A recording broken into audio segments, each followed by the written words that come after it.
तम्महणाणम जीवो, इसलिए ज्ञान जीव है अथवा जीव ज्ञान है।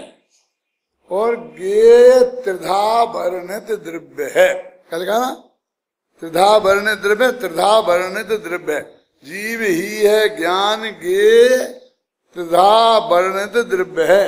वो गे क्या है कि 3 प्रकार की क्वालिटी जिसमें है ऐसा द्रव्य है, वो गे है, ऐसे द्रव्य हैं।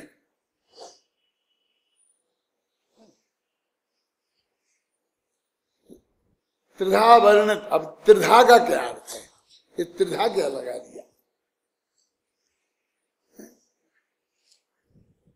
अमृतचंद्र ने तो इसका जो अर्थ किया है कि भूतकाल, वर्तमान और भविष्य, भूतकाल की पर्याय है वेद, तो 3 तरह का, माने भूतकाल, वर्तमान और भविष्य, ये 3 रूप से परिणत जो अनादि अनंत द्रव्य है, वो त्रिधा में अनादि अनंत लेते हैं। वो तो अनादि काल से जो है और अनंत काल तक जो होगा वो सब उनके ज्ञान में आ जाता।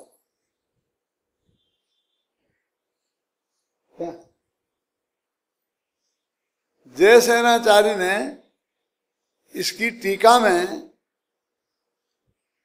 कहा कि त्रिधा का अर्थ भूतकाल, वर्तमान काल, भविष्य काल तो है ही, उत्पाद व द्रव्य भी है, द्रव्य गुण पर्याय भी है। त्रिधा 3 प्रकार की जो क्वालिटी हैं, जो द्रव्य के स्वरूप में जो 3 बातें हैं, तो उनने वो सब उसके अंदर रखी। मैं नहीं कहता हूं कौन गलत है कौन सही है, जब जयसेनाचार्य अपनी बात रखते हैं तो अपनी वो बात रखते हैं, तो मेरे को भी थोड़ा बहुत अधिकार है कि नहीं कि मैं अपनी बात रखूं। तो वो कहते हैं कि आगे की जो गाथाओं में है वो त्रिधा में भूतकाल और वर्तमान काल और भविष्य काल की चर्चा ज्यादा है। देखो जो अपन ने गाथाओं का भी पाठ किया था ना, मैं कहा आप ध्यान दो तो पर्याय जो अनुत्पन्न हैं या नष्ट जो हो गई हैं, अब वो अनुत्पन्न और नष्ट तो भूत भविष्य वर्तमान की बात करते ना, उस ज्ञान को दिव्य कौन कहेगा यदि इनको नहीं जाने तो भी इसकी बात आगे करते हैं। इसलिए अमृतचंद्राचार्य वहीं खड़े हो जाते हैं। उसकी चर्चा की है लेकिन वो गे तत्व विज्ञापन में जाकर के करेंगे। कौन? उत्पाद व ध्रुव की, वो उत्पाद व ध्रुव की हमारे अमेरिका में चली थी, क्योंकि वहां गे तत्व विज्ञापन चल रहा है। वहां मैंने शुरू किया था गे तत्व विज्ञापन 5-7 साल पहले, तो सब कहते थे यही चलाओ यही चलाओ यही चलाओ। तो हर साल मेरे से वो प्रवचन सारे ही सुनते हैं और वही गाथाएं सुनते हैं, आगे आगे बढ़ती जाती हैं। जैसे यहाँ चल रहा ना ये क्रम, ऐसे वहां चल रहा गे तत्व विज्ञापन का है। वहां भी बहुत अच्छी बहुत बारीक चर्चा होती है, गहरे गहरे प्रश्न आते हैं, जो उत्तर आते हैं, चर्चा होती है, समझे ना। अब त्रिधा वर्णित द्रव्य का मतलब समझ गए। अब देखो अपना भी मैं सीधी टीका पढ़ता हूं। विगत गाथा में की गई निरूपणा के अनुसार यह जीव स्वयं ही ज्ञान रूप से परिणमित होकर स्वतंत्रतया ही जानता है। देखो परमात्मा वो कही ना कि वो करण अलग नहीं है, करण के द्वारा नहीं। उसका निषेध क्यों किया? क्योंकि वो जीव फिर स्वतंत्र नहीं दिखता है जानने में, तो उसे जानने के लिए कोई चाहिए, समझ गए ना। जानने के लिए कोई चाहिए, ख्याल में तो कहते हमें चाहिए वाला नहीं चाहिए। स्वतंत्रता लिखा ना यहाँ कि वो जीव ज्ञान जो है वो स्वतंत्रता जानता है। ज्ञान का होता है आत्मा को, वो तो कल बताया था ज्ञानम आत्मा स्वयं आत्मा ज्ञानाद अन्य करोति किम। तो वो जो जीव है वो स्वतंत्रता से जो जानता है।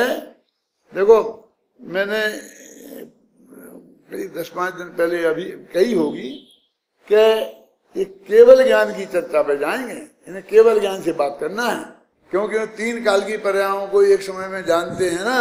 वो आगे ना जो पर्याय जो अनुत्पन्न है और नष्ट जो हो गई हैं, अब वो ज्ञान में ना झलके तो उस ज्ञान को दिव्य कौन कहेगा, है ना। ये आगे समझे ना। तो ये केवल ज्ञान की बात है, इसे ज्ञानाधिकार कहते हैं। ज्ञानाधिकार में ना तो आत्मज्ञान की चर्चा है, न सम्यक ज्ञान की चर्चा है, न त्रिकाली ध्रुव आत्मा की चर्चा है, इसमें तो केवल ज्ञान की चर्चा है।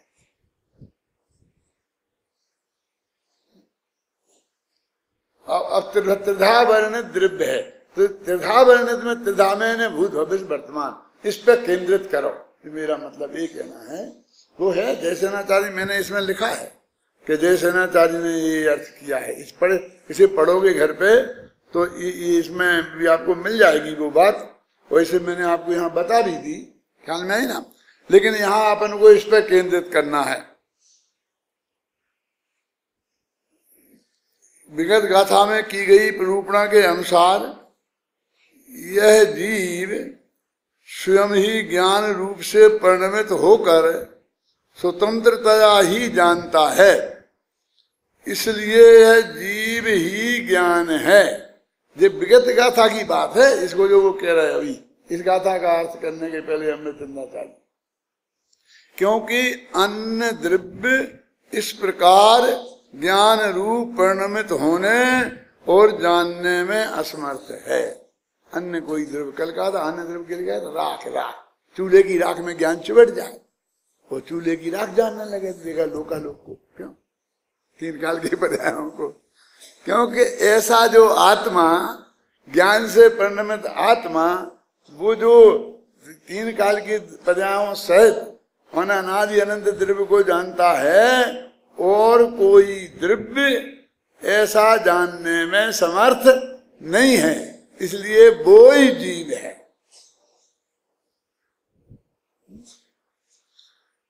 अब देखो, जो द्रव्य बरत चुकी, बरत रही और भविष्य में बरतने वाली हो गई ना, 3 काल को पकड़ लिया।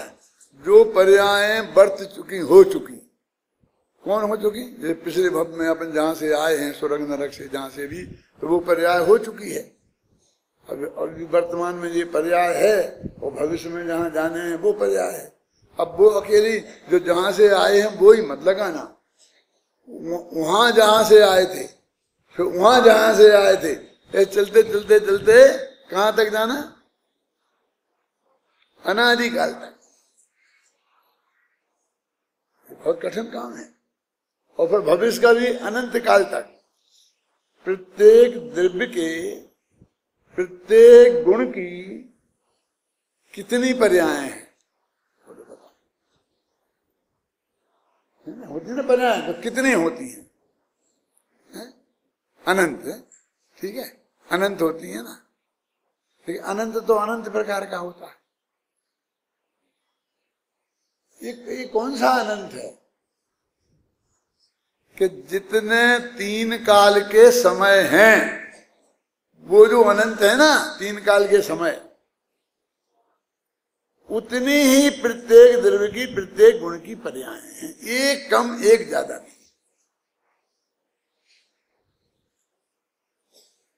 और वे अनादि अनंत। अब भाषा ऐसी बोलते हैं कि जब से वो आत्मा शुरू हुआ, और जब तक, अरे जब है ही नहीं, ये कभी से शुरू हुआ ही नहीं, अनादि है। ठीक है, क्या करे, बोलने के लिए क्या करे?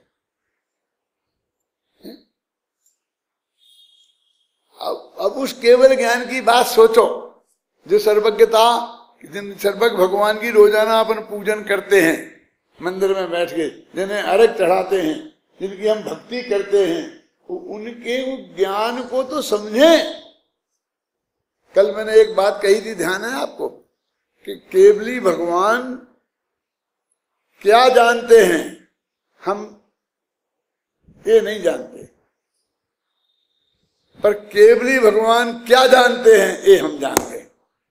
समझ में आया ना? फिर ये क्या कोई तो रिपीट कर दी।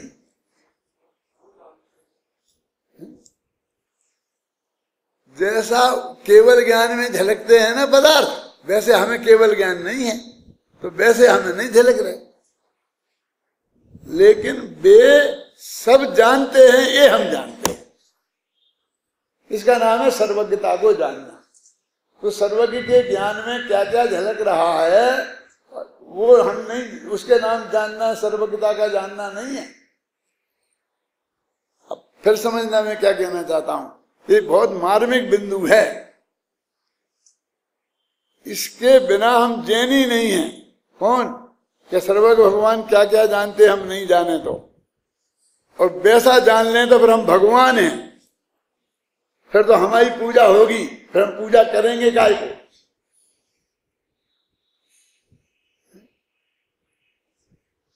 ऐसी हमारी श्रद्धा हर गुण की हर पर्याय के संदर्भ में होनी चाहिए।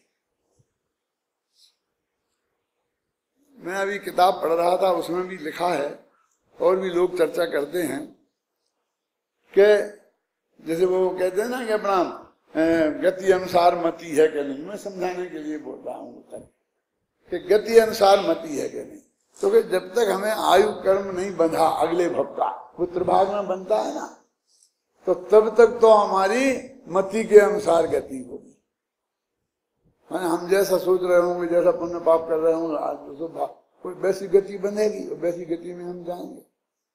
और जब हमें वो बंद हो जाएगा एक दफे, तो फिर ऐसा नहीं है कि हम जैसा सोचेंगे वैसा उस गति में जाएंगे, फिर तो वो तो नक्की हो गया। इसलिए फिर हमारी बुद्धि वैसी चलेगी जैसी गति में हमें जाना है। यदि हमें नरक गति में जाना है तो हमारी उल्टी बुद्धि चलेगी। बुद्धि कर्मानुसार नहीं जाता कि नहीं आता। और रामायण में लिखा है तुलसीदास जी ने, जाको प्रभु दारुण दुख देई ताकि मति पहले हर ले। कि भगवान परमात्मा जिसको भयंकर दुख देता है उसकी बुद्धि का अपहरण पहले कर लेता है, क्योंकि उसकी बुद्धि का अपहरण नहीं करे तो उसे भयंकर दुख दे नहीं सकता, फिर उन्हें वो दुखी नहीं। यदि तुम्हें बुद्धि कायम रही तो भगवान भी तुम्हें दुखी नहीं कर सकता, ये अर्थ है उसका। तो भगवान को भी बेचारे को तुम्हें दुख देने के पहले तुम्हारी बुद्धि का अपहरण करना पड़ता है, बुद्धि को भ्रष्ट करना पड़ता है। रावण की बुद्धि भ्रष्ट करी ना, कि जाओ तुम सीता का अपहरण करो, भगवान ने तो करी थी। क्यों? कि उसको मारना था, और यदि हम वैसे ही मार देंगे दुनिया में बहुत बदनाम होंगे। और हमारी पत्नी को अपहरण करके ले जाएगा और फिर नहीं देगा और हम बहुत समझाएंगे तो हमारे इस कृत्य को कोई बुरा नहीं कहेगा, वो ही मरेगा और वो ही बुरा कह जाएगा। क्यों? क्या बोला था मैंने? जाको प्रभु दारुण दुख देई ताकि मति पहले हर ले। अब मैं आपसे कह रहा हूं कि आपको आयु बंध जाएगी, तब कर बंध जाएगा, आयु बंध जाएगी। ये तेरे को दिमाग क्यों घूम रहा है? क्योंकि तेरे दिमाग में एक बात घुसी हुई है। और क्या घुसी है? कि अगले भव में कहाँ जाऊंगा, ये नक्की मेरे आयु कर्म के बंधने से होगा। समझ गया? जब तक नहीं बंधा तब तक मैं आजाद। भैया की भी 8 भाग होते हैं ना, त्रिभाग, यदि उसमें बंध गया हो तो हम समझाते घबराओ घबराओ। त्रिभाग बहुत लेट आता है यदि हमें 81 वर्ष की उम्र में मरना है। अब 80 तक तो मैं कह नहीं सकता, 81 तो कह सकता हूं। 81 वर्ष की उम्र में मरना है तो मेरा त्रिभाग 54 वर्ष की उम्र में आएगा। और 54 वर्ष की उम्र बहुत अच्छी उम्र, प्रौढ़ उम्र होती है। जब तक आदमी बहुत समझदार हो जाता है।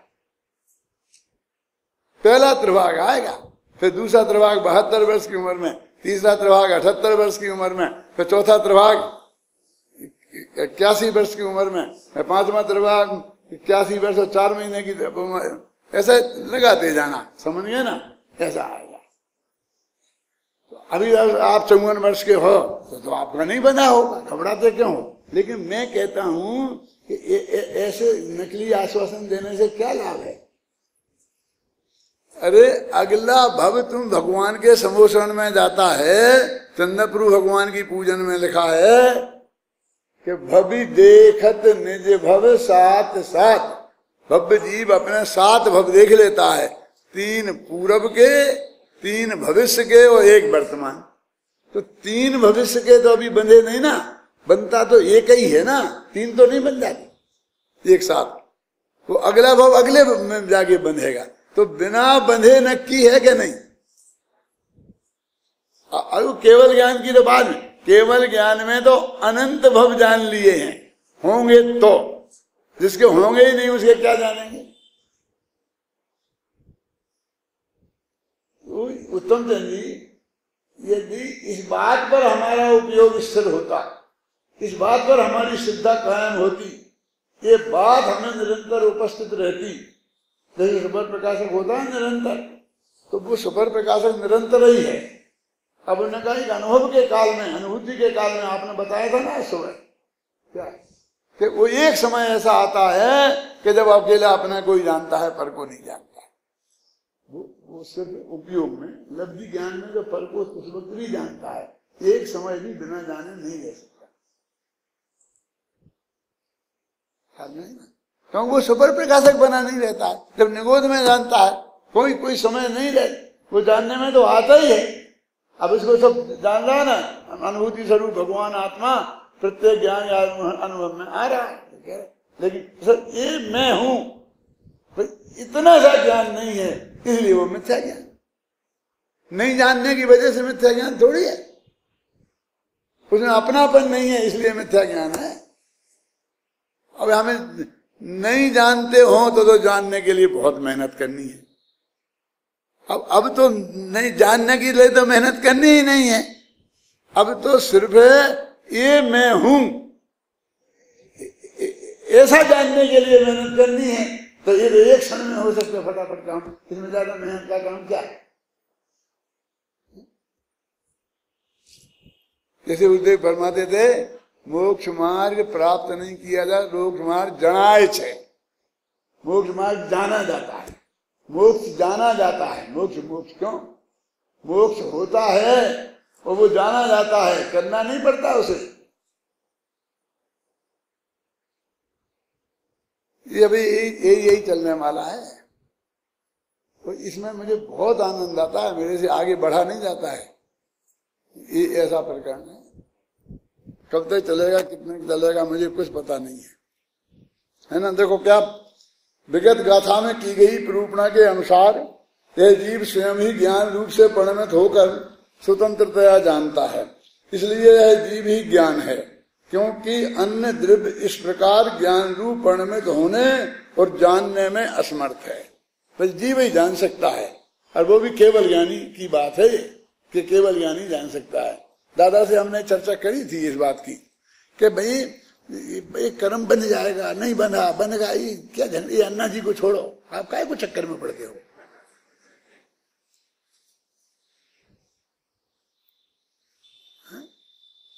अपन तो बोल के अनंत काल तक का ज्ञान के में आ गया है, अनंत सर्वज्ञों के आ गए हैं। कोई एक थोड़ी ये गवाह कि हमको क्या होने वाला है, कब होने वाला है, हैं? तो हमारे लिए तो सब क्या होगा, मति गति अनुसार ही मति होगी। एक ही रास्ता, माने वो तेरे माथे को ये बोझा भी नहीं रखना है, अनुभूति के पहले ये बोझा भी उतरेगा कि मुझे अपने उपयोग को इधर समेट के लाना है। इसको मैं ऐसा बोलता हूं कि ये जो ध्यान वाले लोग हैं ना, घबराना नहीं, मैं किसी की आलोचना नहीं कर रहा हूं, मैं सिर्फ स्वरूप बता रहा हूं। मेरी जरा नेचर है, डिफेक्ट है, ये इसलिए जो ऐसा कहता हूं कि भाई हम तो रोजाना आत्मा का ध्यान करते हैं। ऐसी जबरदस्ती आंखें बीचते हैं कि आंखों में से घुस ना जाए पर्दे। अरे पर्दे में भी जानने में आता रहेगा और तेरा भगवान भी आत्मा जानने में आता रहेगा और उसी वक्त वो ये भी जान लेगा कि ये मैं हूं, कोई दिक्कत नहीं है। तो तुझे आत्मा को जानने का प्रत्यक्ष करना ही नहीं है। हम तो ये समझा रहे कि तू जानता है, बस तेरे को तो सिर्फ इतना मानना है कि जो तेरे ज्ञान का गेय बन रहा है वो त्रिकाली ध्रुव ध्रुव ये तू है। हमें कुछ करने का बोझा है ही नहीं माथे पर। मैंने किरण बजाई किताब में लिखा है कि तो फिर क्या करें, हम अपने उपयोग को सांड जैसा छुट्टा छोड़ दें।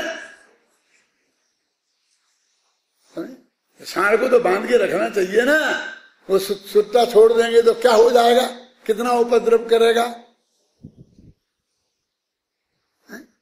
माताएं बहनें कहती हैं कि हमें अपने बच्चों का बहुत ध्यान रखना पड़ता, हमें बहुत ध्यान रखना पड़ता। मंदिर जाते हैं तो पंडित जी तुम्हारा प्रवचन सुन नहीं सकते, क्यों कि बच्चा साथ में जाता है तो उसका ध्यान रखना पड़ता है। तो आपकी बात पे ध्यान कैसे दें? मैंने कहा हमारे ध्यान का और बच्चे के ध्यान को आप प्रतिद्वंदी मत बनाओ। हम बच्चे का ध्यान रखने से हमारा बात पे ध्यान का कोई विरोध नहीं है। तुम्हें नहीं रखना है, घबराना नहीं। मैं क्या कह रहा हूं, बच्चे का एक नेचर है, वो आपका ध्यान रखेगा, समझे? आप उसे गोद में से छोड़ दो और जाने दो, खेलने दो। नहीं वो कहीं चला गया तो नहीं जाएगा, वो चला गया तो मैं कहता हूं नहीं जाएगा तो आपकी गारंटी, आप जिम्मेवार होगे। क्यों, क्या करोगे? यदि वो चला गया तो हम जिम्मेवार हैं तो क्या करोगे? हम आपके बच्चे बन जाएंगे, हमें ले लेना और तो क्या करोगे? अरे नहीं जाएगा। बच्चों का ये स्वभाव होता है कि वे माँ के एक घेरे से आगे नहीं जाते हैं। वो हर 2 मिनट में 1 मिनट में खेलने में लगेंगे और ऐसा करके माँ को देख लेंगे और देख लेंगे कि माँ बैठी है तो बिल्कुल निश्चिंत होकर खेलते रहेंगे। हर 2 मिनट में देखेंगे। तुम्हें देखने की जरूरत नहीं है, तुम तो हमारी सुनो। नहीं, कहीं नहीं। और भाग गए तो वो उपयोग यहां वहां चला गया तो पकड़ के तो रखना पड़े। अरे नहीं जाएगा, हम कह रहे ना।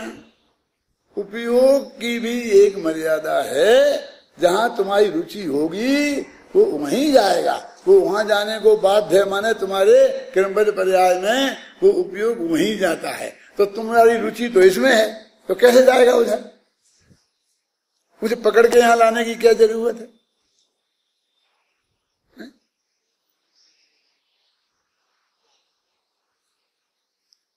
तो मैं तो कई दफे कह चुका हूं कि छपक श्रेणी में भी उपयोग घूमता रहता है। परद्रव्य का भी होता है, अर्थ संक्रांति, व्यंजन संक्रांति, कुछ नहीं। वो बीतरागता भंग नहीं होती है, तो मोक्ष मार्ग चलता रहता है आगे और वो आदमी आगे बढ़ता रहता है। फिर उसको तो फिर इसमें रहना चाहिए बिल्कुल अपने उपयोग, अपने आत्मा में। और हम सारे काम बंद करके अपने आत्मा को जानने का काम करेंगे। भैया आत्मा का जानने का काम करने के लिए कोई काम बंद करने की जरूरत नहीं, घबराना नहीं। कोई काम माने ज्ञान गुण, श्रद्धा गुण, चारित्र गुण, वीर्य गुण, तो सब गुण अपना अपना काम करेंगे ना। तो उन्हें अपना काम बंद करने की जरूरत है संजीव। तो ज्ञान गुण जानने का काम करेगा तो अभी कर ही रहा ना, मान लो पर को जान रहा है तब तो वो सब कर सकता है। और अकेला अपने को जानेगा तो सब काम बंद करने पड़ेंगे। सुख गुण अपना काम करेगा कि नहीं? अतीन्द्रिय आनंद की कणिका झलकेगी कि नहीं? चारित्र गुण अपना काम करेगा कि नहीं? कसाई की अभाव होगा कि नहीं? बोलो, कौन सा काम बंद करने की जरूरत है? तुम्हारा काम तो यही है ना। ये झाड़ू लगाना तुम्हारा काम थोड़ी है। नहीं नहीं, ये तो है दादा, ये तो दादा तुमने हमें काम सौंपा है ना, तो सामने मेहमान आए तो हमको आबकार देने की तो जरूरत पड़ेगी। आओ साहब, कि 1 घंटा कोई आबकार फाबकार की जरूरत है, चुपचाप बैठो यहाँ, पर हम जो पढ़ाएंगे वो पढ़ो, वो हम तुमसे पूछेंगे। लेकिन फिर वो कोई आदमी खास मेहमान आ गया तो क्या करेंगे फिर? तो हमारी ड्यूटी है, हम तो वहां खड़े रहेंगे, हम यहाँ नहीं आ सकते। तो उसके लिए मैं एक उदाहरण देता हूं, बहुत बढ़िया। हमने भिंडर में एक प्रशिक्षण शिविर किया था, तो वहां हम जिस किले को उनने होटल में तब्दील किया था, तो वो होटल बन के तैयार हो गया था लेकिन चालू नहीं हुआ था। तो अपने मुमुक्षु पहुंचे उन राजा साहब के पास कि साहब हमारे लिए प्रशिक्षण शिविर करना है, जगह की अच्छी मिलती नहीं, तो आपका ये होटल जो किला है, इसका जो मैदान है, यहाँ हम पंडाल बना लेंगे और ठहरने की जगह इसमें बहुत है, तो आप हमको दे दो। तो उन्होंने कहा ये इससे बढ़िया उद्घाटन और क्या होगा। तो उन्होंने सब फ्री में दे दिया।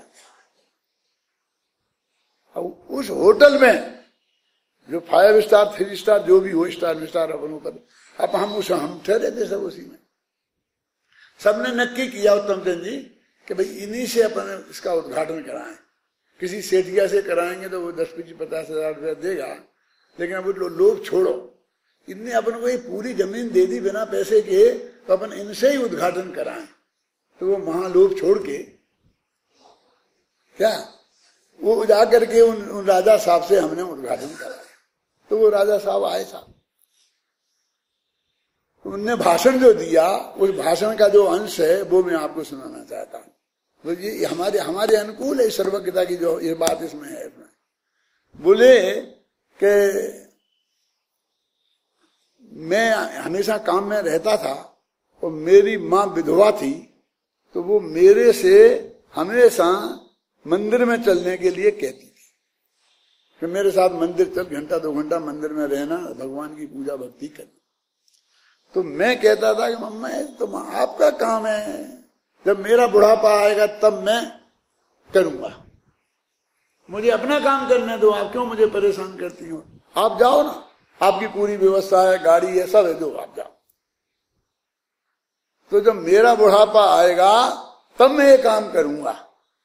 तो मेरी अम्मा ने मेरे से कहा था कि बेटा तुझे भरोसा है कि तेरा बुढ़ापा आएगा क्या, कि तुम हमेशा जवान बना रहूंगा, कि नहीं तेरा बुढ़ापा आएगा है?